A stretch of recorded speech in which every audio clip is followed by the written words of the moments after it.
ඒ වැලිත් දාන්නේ සක්මන් මළුවට අර මේවා නෙමෙයි.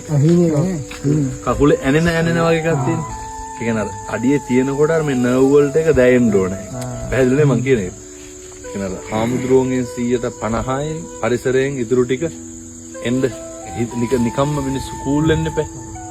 ඒකට තමයි මේ මළුව සම්පූර්ණයෙන්ම වෙන් කරලා තියෙන්නේ. මේක ඉතින් ලොකු වැඩක්.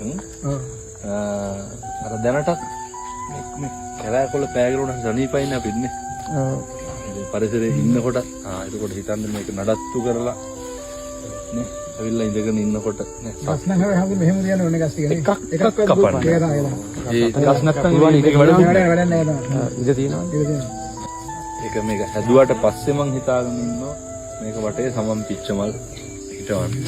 එතකොට ඒ අර මල් සුවඳ එනකොටත් එහෙමයි. නිමෙන්නේ පැයිනේ මිනිස්සු.